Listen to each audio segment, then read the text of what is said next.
¿Qué tal amigos? Muy buenas noches, bienvenidos a Contextos. Hoy me toca conducir el programa, co-conducir, y siempre muy bien acompañado con la valiosa opinión, los valiosos análisis de mis compañeros, el maestro Gilberto Zavala. Buenas noches, maestro. Juan Carlos, es un gusto estar esta noche contigo. El maestro Víctor Rumaya, siempre muy acertado, siempre muy esquemático, siempre nos ayuda mucho a darle la cuadratura al circo de nuestros análisis. Buenas noches. Oye, muchas gracias, Juan Carlos. Saludos a todos. Y mi contraparte y a la vez mi maestro en el debate, el maestro Ricardo del Muro. Buenas noches. Buenas noches. Es lo que le pone sabor al caldo a esta discusión, y luego ya entra el maestro Gilberto a mesurarnos, y al final, como siempre, sacamos conclusiones, y la idea es contribuir con el debate de las ideas, la información, que siempre es muy valiosa por parte de mis compañeros, para poner en contexto la información, el día a día de los aconteceres nacionales y locales, ¿no? Hay varios temas en la agenda. Les decía antes de empezar el programa, Víctor, estábamos platicando acerca de una declaración de la OMC, de la Organización Mundial de la Salud, que pasó un poco inadvertida, una advertencia sobre la posibilidad de que la pandemia se pueda volver endémica. ¿Qué quiere decir esto? Que no encuentre una cura en los próximos años, y al volverse endémica, pues habrá de significar pues mucho más muertes, como pasó con el VIH-Sida, evidentemente con tratamientos preventivos que a lo mejor pueden reducir el número de fallecimientos, pero que pueda durar bastantes años. Yo creo que nadie se toma en serio el anuncio de Nicolás Maduro de que ya encontraron la vacuna. A los rusos, según tengo entendido, les dicen que ha tenido un 85% de eficacia, pero no dicen qué pasó con el 15% donde no tuvo eficacia. Es decir, puede ser que esté falleciendo, es decir, no cura completamente la vacuna y a lo mejor tiene efectos secundarios. Esto por una parte. Por otra, vamos a tratar el tema de la alianza federalista, sus alcances, sus posibilidades reales, si pueden o no los gobernadores presionar al gobierno federal. Luego la contraparte de 5 gobernadores morenistas que pues los acusan de estar dándole un fin electoral a esta postura. Hay voces encontradas al respecto. Las elecciones que ya vienen en Estados Unidos, que ya hay alta tensión allá, ya votó Biden, que tengo entendido, ya votó Donald Trump, y también, no sé qué otro tema traíamos, maestro Ricardo, al final. Quedamos que no íbamos a hablar de los Dodgers. El outsourcing, si nos alcanza tiempo, ¿no? Nos alcanza tiempo. Entonces, en un primera, decíamos que los Dodgers, ¿no? Que eso solo le interesa al presidente, y también parece que a Felipe Calderón, que algo por ahí comentó. Pero bueno, empezamos con el maestro Víctor Rumaya, si te parece, este anuncio de la OMC, y si quieres abordamos de paso los temas que comentamos, ¿no? Sí, cómo no. Fíjate que sí, es un anuncio que se emitió hace 3 semanas, más o menos. A mí me llamó mucho la atención, porque ¿qué es lo que está diciendo la OMC? Lo que está diciendo es a la humanidad no hay forma de detenerla ya en términos médicos, no hay forma de detenerla ya en términos de prevención, y la única posibilidad, o las dos únicas posibilidades son una, que es los mecanismos sociales, lo que llamamos distanciamiento social, esa es una, y la otra, pues la inmunidad adquirida, lo que le llaman la inmunidad de rebaño, es decir, por condiciones pues el tipo de sangre, si es A positivo, AB o eres O positivo, vas a poder desarrollarla y quizá no sea tan grave, o dependiendo también lo que le llaman ellos comorbilidad. Comorbilidad. Esas dos posibilidades es lo único que le queda a la humanidad. Eso significa que lo que está diciendo la OMS es que no vamos a tener vacuna durante muchos años. Miren, el SIDA, tú pusiste el ejemplo, Juan Carlos, el SIDA se desarrolló hace 40 años. Primero, el debate si fue un virus que pasó de un primate al ser humano, o si fue algo relacionado con la vacuna que estaban buscando contra la poliomielitis, y que era, digamos, un residuo, digamos, biológico, que al hacer pruebas generó este nuevo virus. Hubo un debate, se escribieron libros muy importantes durante ese tiempo, hace 40 años. La gente, el mundo se espantó con el tema del SIDA, se estigmatizó el tema del SIDA. Y hoy, 40 años después, no hay una cura para el SIDA. Hay retrovirales, por supuesto, que de alguna manera controlan por un tiempo los efectos, pero la humanidad no ha encontrado la cura por el SIDA. Y no es un tema de económico, porque yo he escuchado algunos debates donde dicen, no, pero lo que pasa es que ahora hay tanto dinero y hay tanto desarrollo tecnológico que sí lo vamos a encontrar. Pues no, de hace 40 años para acá, en términos biomédicos, no se ha avanzado gran cosa y tampoco es un tema de dinero, porque hay mucho dinero invertido en la investigación para el virus del SIDA y tampoco se ha encontrado. Es decir, hay que acostumbrarnos, hay que decirnos la verdad y hay que acostumbrarnos. Y es muy probablemente, como dice OMS, yo estoy perfectamente de acuerdo con lo que está diciendo la OMS, vamos a tener este virus durante muchos años. Eso significa que tendremos que readecuar nuestros espacios, readecuar los espacios en la casa, en la oficina, en las vialidades, las relaciones humanas tienen que cambiar. No es algo que va a desaparecer por decreto, ni tampoco es algo que digan, no, pues vamos muy bien. Vean ustedes, y no quiero monopolizar la palabra, pero voy a dar dos datos muy interesantes que me parecen muy interesantes. Uno, México, 90,000 decesos reconocidos y acercándonos al 1,000,000 de personas contaminadas. De los reconocidos, pero el registro civil está diciendo que deben de ser alrededor de 250,000 los fallecidos por este virus. Segundo dato, la Ciudad de México es ahora la ciudad de las grandes capitales del mundo con más decesos en el virus. Es decir, es la capital que más decesos tiene, incluso ciudades, no solamente la capital, la ciudad, incluso ciudades como Nueva York, ya rebasó la Ciudad de México el número de decesos. De tal manera que tenemos no solamente un manejo engañoso de la pandemia, un manejo político de la pandemia, sino que además me parece que hay una violación de derechos humanos muy clara. Todos los seres humanos tenemos derecho a que se nos informe sobre los temas reales del tema de salud. Es un derecho humano, se ha discutido mucho ese tema. Deben de informar cómo está realmente y no generar una expectativa falsa que ya en diciembre vamos a tener la vacuna. Eso es absolutamente falso, es una mentira. Todos lo quisiéramos, por supuesto que lo queremos, pero no va a ser posible, científicamente no es posible, médicamente los médicos más importantes del mundo lo están señalando, no es posible tenerlo de aquí a diciembre. Si bien nos va, quizá el año próximo tengamos algo que pueda, sin saber todavía cuáles son sus efectos, algo que pueda empezar a suministrarse. Ok, agotamos este tema en esta ronda y luego pasamos al siguiente para no resolverlos. Evidentemente nos va a cambiar la vida, los hábitos laborales, sanitarios. Completamente. Y el impacto económico, pues todavía habrá que medirlo. Maestro Gilberto Zavala. Yo estoy triste porque creo que nos hace falta generar y ser mayormente consciente de manera individual, de manera familiar y de manera mayormente amplia, más colectivo. Mientras en los países de primer mundo que recibieron la primera oleada, el primer contacto, que crecieron sus contagios, que crecieron el número de muertos y que empezaron a buscar mecanismos y tomar medidas para contener este flujo de fallecimientos y de enfermedad individual y familiar, resulta que hoy están tomando otras medidas. Hay toque de queda, hay un nuevo confinamiento y hoy, por primera vez, me parece que el presidente de la República de nuestro país asume o reconoce el problema con mayor puntualidad, con mayor seriedad. Sin embargo, dice que no se aplicarán protocolos rígidos, duros, que confronte a la sociedad.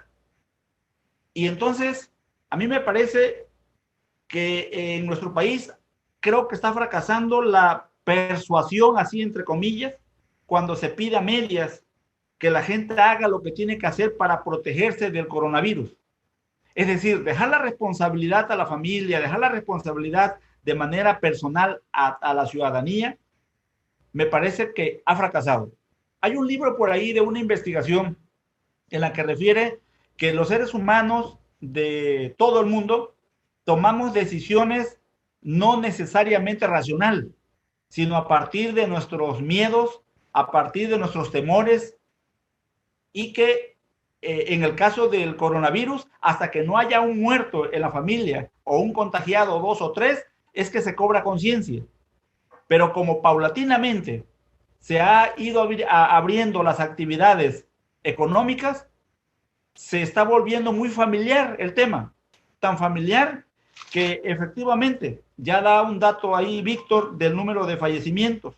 Tenemos a 17 estados en la República con un aumento en la mortalidad y pareciera ser, se advierte en términos de crisis, que hay una falta de directriz nacional para alcanzar para contener el aumento de este contagio, de este coronavirus.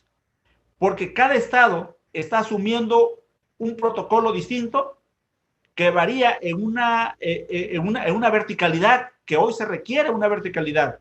Es decir, no estamos jugando a una democracia, estamos jugando con la vida de las personas, y que si esto genera crisis, más crisis de la que hemos tenido, pues entonces, ¿cuál va a ser el punto? Y sin embargo, fíjense, Nuevo León, Coahuila, Durango, Baja California Sur, Michoacán, Quintana Roo, San Luis Potosí, podrían subir a rojo su semáforo epidemiológico y que van a pasar de riesgo moderado a alto. Pero me parece que el tema tiene que ser de mayor conciencia, sigo señalando, de mayor conciencia individual, personal. Fíjense, sucede que desde la vía laboral, los burócratas o los trabajadores que dependen de las dependencias del gobierno federal o de los gobiernos estatales, desde hace un buen rato, desde marzo más o menos, hemos estado, me voy a incorporar, hemos estado desarticulados de actividades en oficinas, porque no hay condiciones. Y cada vez que se genera la posibilidad del semáforo amarillo o del semáforo verde, y que dicen que ya para tal día los trabajadores habrán de reincorporarse, hay reacción. Pero fuera de eso, cuando ya se le baja esa tensión, esa presión, las familias o las personas están en los supermercados, están en las tiendas departamentales, están en convivencia con la familia, y hoy tenemos problemas con eso, porque ahí viene efectivamente este nuevo recontagio y no lo hemos entendido. Creo que nos falta ahí generar conciencia. Bueno, lo que estamos viendo a mí sí me preocupa es ver el rebrote en España, por ejemplo, en Italia, en Francia, en Alemania, está superando a los primeros picos, es decir, está superando al brote original con resultados que ya rebasaron. Entonces, y ya llegaron a algo que no querían, el toque de queda, que no lo quieren llamar así, pero así está. A partir de la noche ya no está pudiendo salir la gente. París ya había relajado todas sus medidas, ya había abierto los centros comerciales, y nosotros no alcanzamos a bajar como los otros países del pico, y a ver si no resulta que vuelve a repuntar, porque salvo que seamos de otro planeta, pues no tendríamos que tener un comportamiento distinto. Entonces, habrá que ver qué es lo que sucede en México, pero esto va para largo, vamos a llegar a los procesos electorales así, y vamos a tener que cambiar, pues como está sucediendo, hay lugares muy relajados, ahora que viene el Día de Muertos lo estamos viendo, gente que está renuente en conciertos, donde la gente grita, ¿qué les ha hecho la pandemia? Nada, y bueno, y por otro lado, gente muy consciente que se está cuidando. Maestro Ricardo. Sí, pues yo creo que más allá del... creo que es difícil aplicar un sistema de un control rígido, sobre todo por las características de nuestro país y por el momento político que estamos viviendo. De hecho, ante esta situación el gobierno queda un poco como el cuetero, ¿no? Si en un momento determinado se aplica una situación de un confinamiento forzoso, se podría en un momento determinado criticar como que estamos ante un estado policíaco. Y del otro lado, pues se puede criticar como que es un estado irresponsable. Yo creo que en el fondo lo que esto está demostrando es que los seres humanos en realidad independientemente de nuestro nivel de desarrollo y del país en donde vivamos, somos desorganizados, ¿no? E imprudentes. Y vemos la imprudencia lo mismo en un mexicano que en un inglés y que en un español. O sea, ahí va un poquito más allá del aspecto cultural. O sea, la verdad es de que hay mucha irresponsabilidad. Tenemos un sentido como seres humanos un tanto a veces motivados por nuestra fe, pensamos que somos seres inmunes a ciertas enfermedades. El optimismo, que es una de las características que tiene el ser humano, un poquito, no somos conscientes que nuestra única realidad es el presente y siempre un poquito nos creemos de que podemos dominar el futuro cuando es realmente pura especulación sobre este sentido. Entonces es lo que estamos observando. Hay mucha, en el caso ante esta pandemia, creo yo que más allá de lo que puedan decir o de dejar de decir las autoridades, la responsabilidad es personal y es de la familia. El día de hoy lo estábamos comentando de que se celebra una fiesta tradicional que es el Día de San Judas Tadeo. En la Ciudad de México es el templo de San Hipólito, que está en el centro de la ciudad, en lo que es la colonia Guerrero, y tradicionalmente ha sido una celebración católica muy concurrida. La gente lleva ahí sus palmas y lleva sus santos a bendecir, y ya ven que San Judas Tadeo es el santo de las causas perdidas. Y bueno, las autoridades habían decretado de que los templos iban a estar este templo iba a estar cerrado en estas fechas por la pandemia del coronavirus. Lo mismo están informando que va a ocurrir en muchas entidades en el Día de Muertos con los panteones. No sé si en Tuxtla también van a cerrar los panteones. Y también se está planteando sobre todo la magna celebración del catolicismo mexicano, que es el Día de la Virgen de Guadalupe, el 12 de diciembre. Pero por el otro lado nos enfrentamos a una realidad en que a pesar de la pandemia, a pesar de las advertencias, a pesar de las acciones oficiales, la gente va, se junta en una situación peligrosa.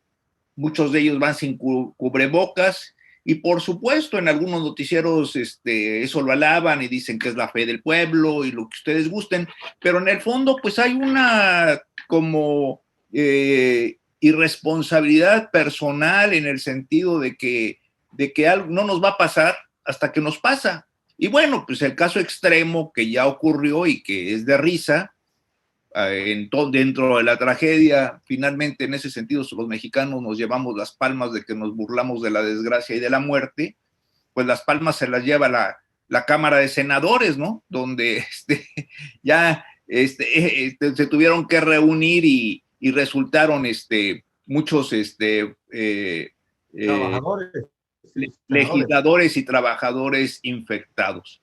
Entonces yo creo que en este sentido tiene que ser una responsabilidad personal. Y por el otro lado, ya para concluir, lo que sí se está observando en muchos negocios y que a la larga no se va a dar y que lo estamos nosotros mismos experimentando, pues es el trabajo a distancia.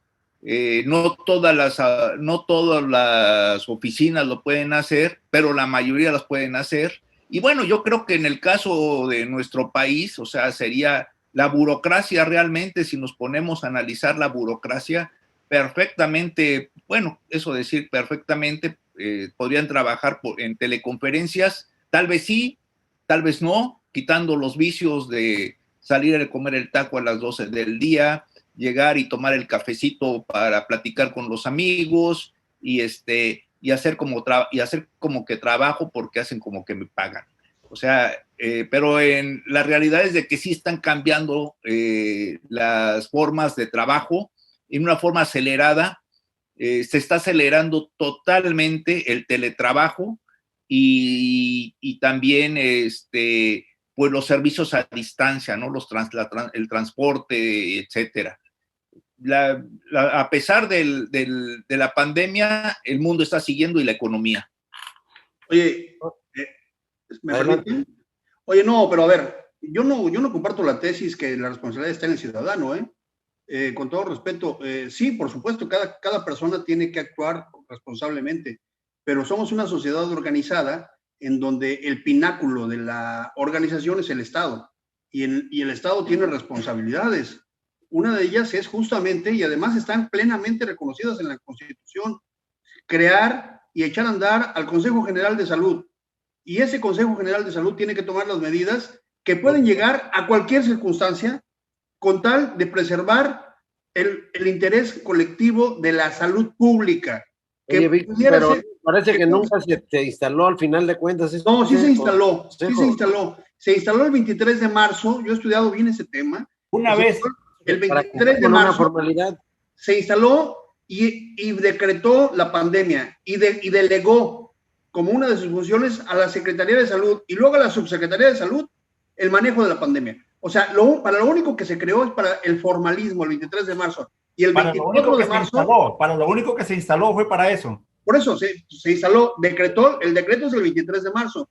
Y el 24 de marzo se establece otro decreto que es rubricado por el presidente donde se le da a la Secretaría de Salud el control de la pandemia. Pero a ver, ese es el formalismo legal. Pero yo sí creo que se me hace el manejo de la pandemia cuando se deja en el ser humano y dice es que cada quien que se contagie es una verdadera irresponsabilidad, porque las pandemias, una característica que tienen es que es un mal social, no es un mal individual, no es un mal de una persona. De cualquier manera sería necesario atenderlo, porque no para sería eso como otras enfermedades. No, es un mal social, y eso de criminalizar al sujeto, al ser humano, es un verdadero horror. O sea, se le llama sospechoso de contagio, se le llama, es que lo que pasa es que estaba gordito, lo que pasa es que tenía enfermedad, ya tenía otro tipo de enfermedad. No es cierto. A ver, digamos las cosas como son y con responsabilidad, porque cuando pase la historia realmente nos va a juzgar, y nosotros que estamos en un medio de comunicación tenemos que decir las cosas como son. Sí, vamos a poner político. En contraste, por ejemplo, la decisión que tomó el gobierno, que me parece acertada, de advertir de los contenidos calóricos en los alimentos, como una... Por ejemplo, eso es interesante. Sí, pero en última instancia la gente es la responsable de si los toma o no los toma. No, a ver, termino la hipótesis, termino el planteamiento. No, digamos las cosas como son. El manejo que se ha tenido en México de la pandemia es un manejo político, buscando el interés del presidente de la República que no use el cubrebocas, porque como de por sí no tiene una buena dicción, cuando él utilice el cubrebocas va a ser todavía peor. Ese es el problema. Ese es un problema. De acuerdo, pero es un problema. Porque déjenme decirles, termino. El pico que hoy está observando Alemania, en donde está muy preocupada la primera ministra, la Angela Merkel, el primer ministro Angela Merkel, es un pico que tiene un 3% de morbilidad. Y México ha tenido desde el inicio un 12%, 11.8% de morbilidad. Es decir, de los que se enferman reconocidos, 11.8 fallecen. En Alemania están tomando todas las medidas y tienen un pico de 3.5%. Y nosotros decimos que vamos bien con 11.8. No es cierto. Estamos en una pandemia muy mal manejada. Pero son las dos cosas, o sea, porque de otra manera dejamos al ciudadano como un menor de edad, o sea, sí. No, pero lo tienes que obligar, por eso son las reglas. ¿Un menor de edad? No, es que tienes que obligarlo por beneficio de los demás. A ver, maestro Zavala, póngale. Bien, mire, yo acabo de decir... Y las normas te tienen que, en lugar de educarte y las tienes que aceptar, te tienen que obligar a aceptarlas, estás hablando de un menor de edad. Es que es un caso de urgencia, maestro, es un caso de emergencia. La pandemia es un caso de emergencia, no es un caso de una educación normal.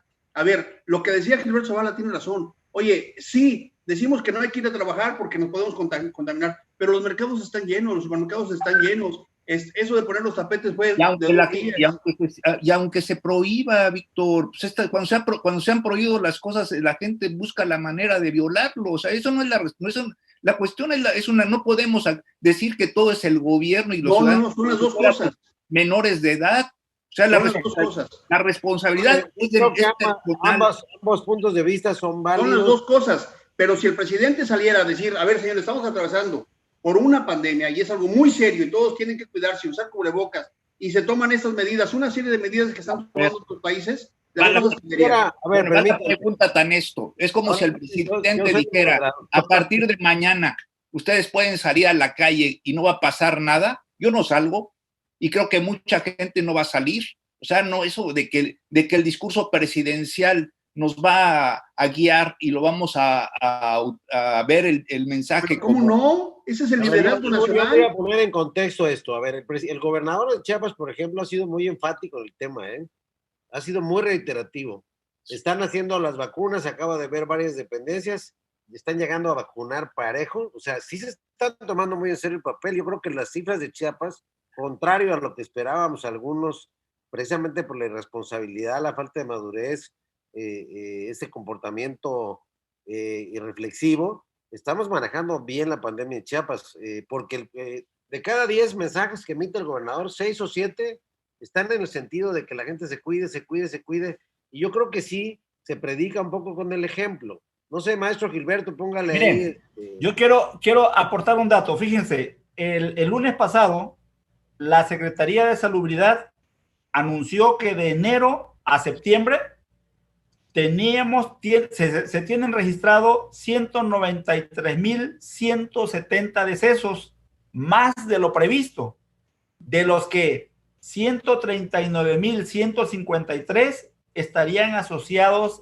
al COVID-19, contrario a la información que se da de manera formal, que hoy tenemos 90,000. Claro. Entonces, son cifras ya distintas que como que al interior se empiezan a generar o a resquebrajar una estructura que antes era mayormente articulada. Ahora bien, ¿qué problema tenemos? A mí me parece que por la austeridad se dejaron de hacer cosas como la promoción y llamados en términos de publicidad o de llamados a través de los medios masivos de comunicación para generar conciencia. Y tuvimos un problema de origen. El presidente, por una u otra razón, siempre evadiendo, siempre saliendo. Y entonces el presidente hoy dice que él no va a aplicar mano dura ni va a ejercer acciones como las de otros países, preocupado por su población. Entonces, efectivamente, pareciera ser que la percepción es, hoy al presidente sí le preocupa, pero no ejerce mayor acción. Yo tengo un ejemplo, miren, permítanme dar un ejemplo de que no es cierto eso de que le falta difusión. Tan no falta difusión que en este momento el cubrebocas ya se ha vuelto un artículo indispensable y lo encuentran de todos colores, de todos modelos y de todos los precios en cualquier esquina de la ciudad, en cualquier ciudad de México. Todo el mundo sabemos que el coronavirus es mortal. Miren, no podemos decir que la gente está desinformada. Ahora, de que el gobierno lo está manejando políticamente no se niega, pero ese no es el fondo. El fondo es la gente. Miren, no, ese sí es el fondo. Miren, el manejo político es el fondo. Miren, en España, a propósito de la situación que están viviendo ahora, que es muy crítica al interior y que están aplicando medidas en Madrid, en Sevilla, en sus regiones, se llevó a cabo un estudio científico en el que arrojó, a partir de un modelo científico, insisto, explicado, de que los contagios hoy están surgiendo a partir de 3 condiciones: de la casa, de bares, restaurantes o cantinas o cabaret, y escuelas, los salones de clases. Y que entonces ahí está influyendo que esté encerrado, que no haya ventilación, y aunque usen cubreboca, ellos están usando mascarilla. Y aún así ese estudio científico está resultando que si están 6 personas en una familia con clima cerrado, con cubreboca, con mascarilla, con guante, con todo lo que sea, resulta que el coronavirus está teniendo una nueva variable en la que es ahora la transmisión vía el aerosol. ¿Y cuál es el aerosol? Las partículas que cuando nos ponemos el cubreboca inmediatamente empaña los lentes y que ahí se anidan las partículas y que el paciente que pueda estar contaminado le queda en los ojos, en los lentes, en la nariz y en la boca. ¿Y qué está ocurriendo hoy en México? Ya relajamos todo. Ahora llega el sobrino, llega la sobrina y nos saludamos de beso y ya nos abrazamos y nos damos la mano. Oye, pero a ver, es un problema.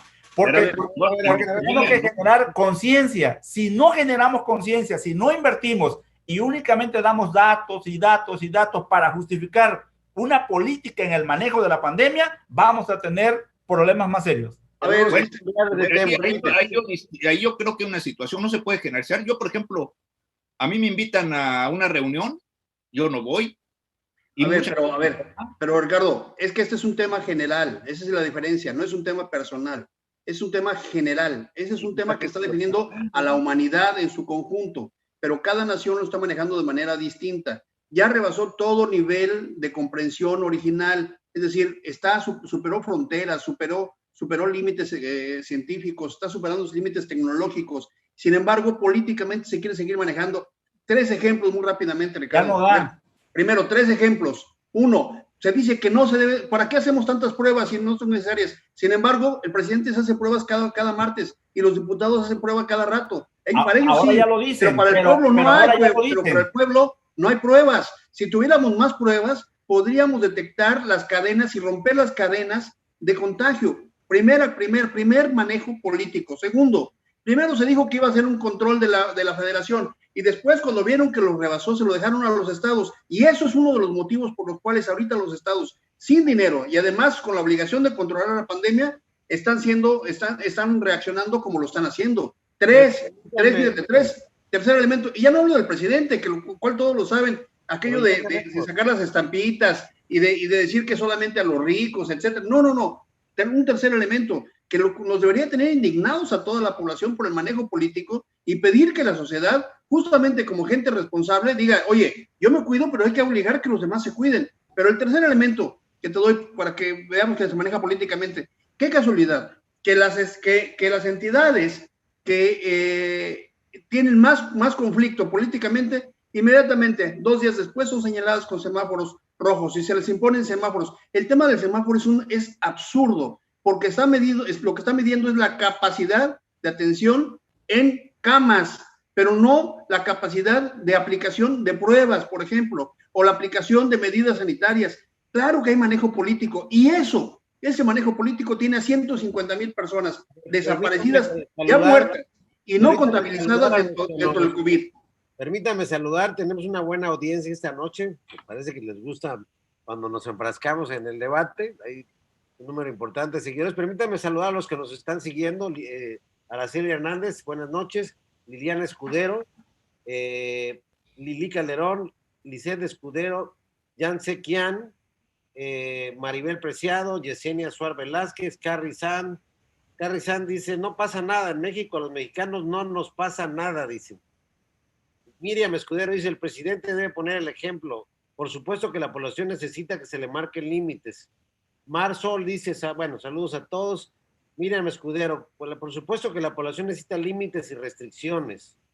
El Estado de México es de los lugares con mayor índice de contagio y también el lugar con mayor concurrencia en plazas, parques. El gobernador del estado, dice Carrie Sanz, sí ha puesto el ejemplo, se cuida y en los eventos siempre toma las medidas de sanidad. Sin embargo, cada ciudadano tiene la responsabilidad de cuidarse y cuidar a su familia. Para ser un poco eclécticos, diríamos que sí, yo les doy la razón a mis compañeros, también al maestro Ricardo, en el sentido de que el gobierno puede hacer todas las medidas, que no las está haciendo, según mis compañeros, pero aún así, al final de cuentas, la responsabilidad final y los que se deben lamentar si no las tomaron somos nosotros mismos como personas. Es una combinación. Pero perdón, una combinación. Es que yo creo que ya la parte política se rebasó. O sea, a mí, por ejemplo, y a mucha gente, ¿de qué me sirve en un determinado conocer la cifra real de muertos? Sí, pero a ver, está pasando como lo que vemos en las películas del fin del mundo, ¿no? Que sí se sabe el Estado queda rebasado, la gente se tiene que cuidar por sí sola. Sí, está claro que hay muertos. Sí, bueno, pero bueno, vamos a cerrar con el tema. Los voy a obligar a hacerme 2 comentarios en uno, para que cerremos el programa. Nos quedan 15 minutos. En la revuelta de los gobernadores de la Alianza Federalista y la respuesta de los 5 gobernadores morenistas, y un comentario breve sobre lo previsible para el último martes ya de elecciones en Estados Unidos. Víctor. Bueno, primero sobre los 10 gobernadores que ahora se llaman aliancistas, pues ya tenía, el presidente andaba buscando una división del país, lo hizo entre fifís y amlovers, lo hizo entre intelectuales y no intelectuales, así se definieron ellos, y ahora entre aliancistas y no aliancistas. Hay 10 por un lado, 6 por otro, y hay 16 gobernadores que no se han definido, pero que muy pronto, si esto continúa, se van a definir, y eso es el peor escenario para México. Es muy lamentable que la falta de capacidad y de disposición política esté llevándonos a esta situación. Yo de verdad, no es un asunto de tomar partidos. A mí me parece que es muy triste, porque los discursos cada vez van escalando. Los discursos cada vez se van haciendo más beligerantes, de un lado y de otro. Yo espero que en los próximos días, con los cambios que vienen en las secretarías a partir de las renuncias que muchos van a hacer porque se van de candidatos a gobernador, se estabilice un gabinete que puedan tener decíamos ayer, como que un secretario de gobernación que le dé una estabilidad y un manejo político a lo que está ocurriendo, porque de verdad es muy, muy grave. No sé hasta dónde llegue, eso todavía falta verlo, pero la verdad es grave. Y por el caso de las elecciones en Estados Unidos, el próximo martes tendremos elecciones en Estados Unidos, son muy importantes para el mundo, no solamente para Estados Unidos. ¿Cuál es porque ahí está la definición de la democracia en el futuro. Yo sí creo que es el fin del populismo, sí creo que Trump se va y sí creo que Biden llega, y también creo que las instituciones de Estados Unidos son muy fuertes para que no haya gran problema. En realidad se puede resolver de manera... ¿Es una elección cerrada, muy cerrada, o ves una clara ventaja de Biden? No, pues hay una elección cerrada en cuanto al voto, pero yo creo que Biden va a ganar por lo menos por 50 votos electorales. Sí le doy a Biden más de 275, 280 votos. ¿Cuáles son los estados, Víctor? Nos decías que se van a ser cruciales. ¿Texas? Pues todos están hablando de Florida, pero para mí no es el estado que yo diría que está en disputa. Yo creo que los estados son Nevada, Texas, que Texas ganó Trump en la elección pasada por un margen republicano. Y que es republicano, pero que yo creo que en esta ocasión puede ser demócrata. Eso es algo muy interesante. Carolina del Norte y Ohio. Ahí es donde yo considero que están las diferencias. Yo considero que Biden va a ganar alrededor de 280 votos, más o menos por ahí lo estoy ubicando. Vamos a guardar tu pronóstico, a ver qué pasa. Maestro Ricardo del Muro. Bueno, y su pronóstico para las elecciones. Sí, por supuesto. De la división de los gobernadores, pues definitivamente ahí creo que es de las dos partes. Creo que definitivamente uno de los errores que ha cometido el presidente López Obrador es manejar ese lenguaje del tú por tú. Lo que estamos observando es un debilitamiento del presidencialismo, bueno, malo, como ustedes gusten, pero finalmente es un proceso que viene desde la época de Zedillo, se agudiza con Fox, continúa. Y por el otro lado, pues tenemos a dos tipos que tienen intereses políticos personales evidentes, que es Javier Corral de Chihuahua, y el caso de Enrique Alfaro de Jalisco. Y van a seguir agarrando banderas, o sea, eso es claro. O sea, en el caso de Alfaro no es un político, no había sido un político, es un político realmente mediocre, llegó a gobernador es el único personaje que tiene el Movimiento Ciudadano, y por supuesto que el tipo pues tienen los dos necesidad y sienten que es el momento para para encabezar una oposición ante López Obrador. En lo personal, a ninguno de los dos les veo, Alfaro lo veo un tipo totalmente reaccionario, en sus planteamientos, ¿no? Y en el caso de Corral, pues algo semejante, ¿no? No los veo como gente con discursos progresistas. Tiene que ser del mismo palo. Entonces y al rato, y ahorita, pues primero ya dijeron, no creo que esto vaya a degenerar en una guerra de secesión o en una Pero usted ruptura. cree, no, yo lo veo muy difícil. ¿Pero usted cree que los 8 gobernadores restantes le estén engordando, Carlos, estos dos? ¿O hay un reclamo legítimo de estos gobernadores? No, es un grupo que está perfectamente identificado y por la zona del país. O sea, es un pleito viejo. Acuérdense ¿Es que no justo su reclamo o no? López, De presupuesto. López Portillo hablaba de los bárbaros del norte, ¿no? Los búfalos del norte, les decía. Y siempre el sentir de Jalisco, el sentir de Nuevo León, el sentir del mismo Puebla, creen que el resto del país vive a expensas de ellos. O sea, es donde se concentra. Es pronóstico para las elecciones en Estados Unidos. Bueno, lo que sí es claro es de que está viendo algún fenómeno que se está dando que no se había visto en épocas pasadas, es ese voto masivo que se está dando a través de la elección por correo. Se está generando un fenómeno semejante al que vimos aquí cuando vino la elección contra el PRI, contra Peña Nieto, o sea, un voto bastante popular y que se está evidenciando en el correo. Y pues sí existen y ahorita yo creo que existen bastantes dudas de que pueda ganar Trump. Sin embargo, sigue pesando el fantasma Hillary y la elección pasada, pero sí el voto popular en un momento determinado tal vez incluso pueda generar una controversia entre lo que sería la posición, espero que no, o bueno, finalmente lo que suceda y será interesante, ¿no? Pero ya la hubo una vez en unas elecciones, ¿no? De que no quedó claro el resultado final, no me acuerdo qué. Pero puede generar una controversia entre la posición del colegio electoral. La de Al Gore. A ver, maestro Gilberto, si no hay una clara ventaja de Biden y hay un empate técnico, digamos, ¿qué va a hacer Donald Trump? Donald Trump se va a ir a desconocer los resultados. Sin embargo, ahorita, en este momento, me parece que Biden lleva la delantera, pero el espíritu del COVID-19 me parece que sigue ahí presente, salvo que ya empezaron a votar. Es decir, ya hay resultados que están en la ruta del correo y que eso ya puede hacer una gran diferencia. Es decir, el proceso electoral del 3 de noviembre en los Estados Unidos ya está corriendo, está caminando y todo parece indicar que va a ser Biden. Yo espero que Biden no se confíe y que el tiempo que le queda de campaña le acelere, porque tiene que demostrar más, digamos, ganas de querer tener el poder. Oye, Víctor, para rematar, Víctor Orbán, Erdogan, Bolsonaro, el propio López Obrador, dices tú el fin del populismo.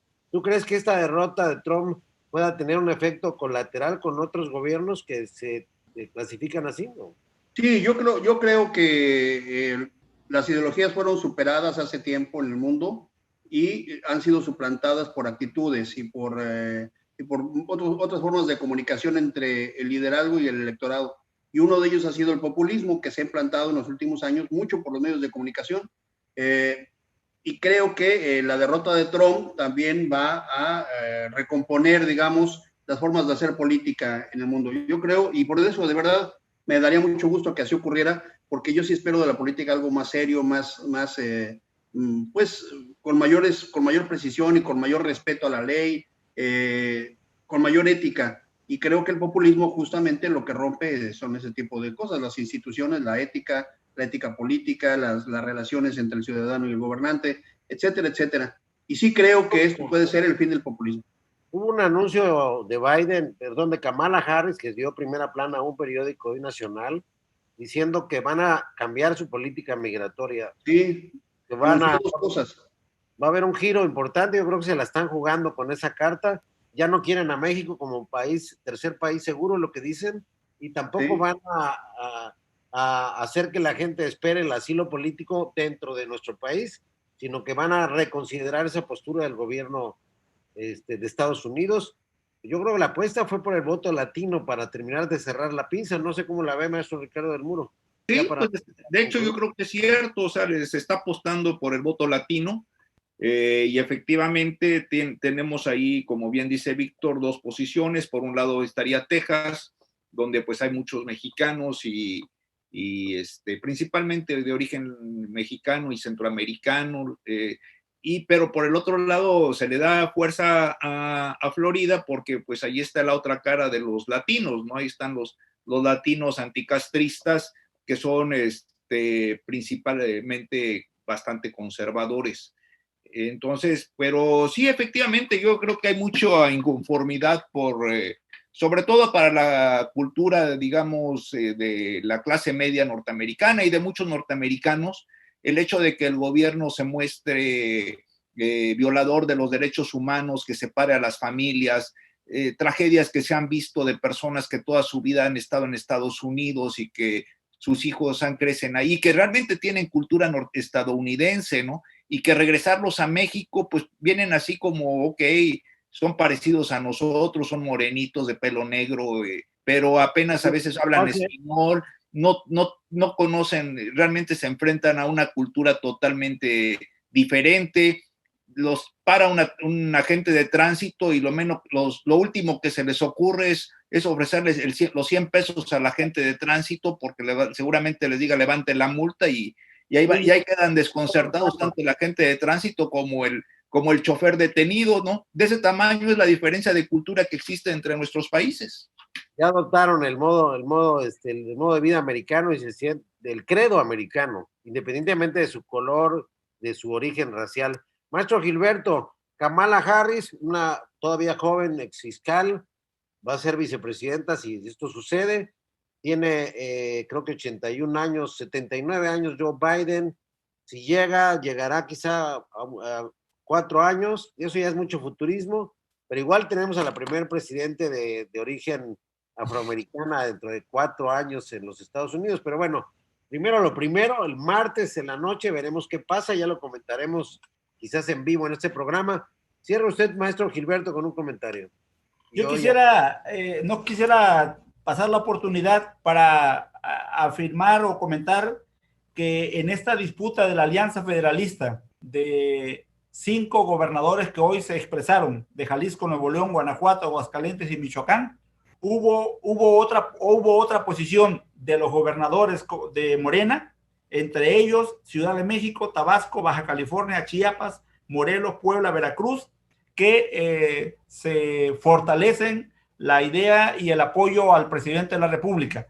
Lo que quiero decir es que el país se abre peligrosamente en un tema que tiene que ver con el pacto federal, y me parece que es una advertencia que habría que leerla con prudencia, porque las rupturas y las desigualdades en el país, en una crisis económica y en una crisis sanitaria, sin duda va a poner en riesgo al país. Yo llamaría a que estemos alerta al crimen organizado, porque el crimen organizado sin duda también es un actor político que compite también por el poder y el gobierno y los territorios del país, a partir del tráfico, el saqueo de bosques, el robo de gasolina y un sinfín de actividades ilícitas que hay allí. Y me parece que por andar en la disputa política estamos descuidando lo más fuerte que pudiéramos tener, que son los jóvenes, que son los hijos de México.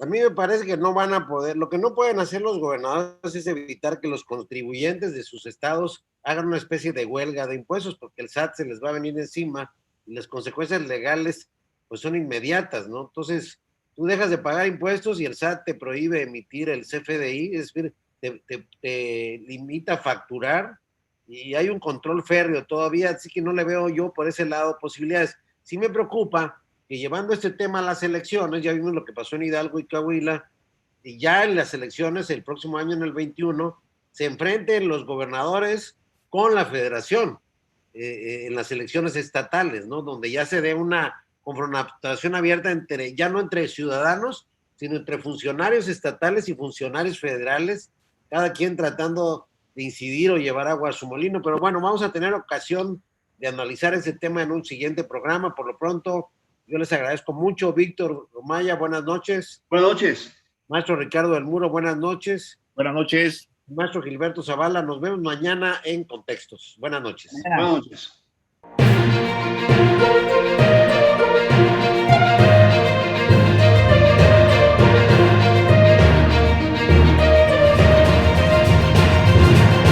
Contextos.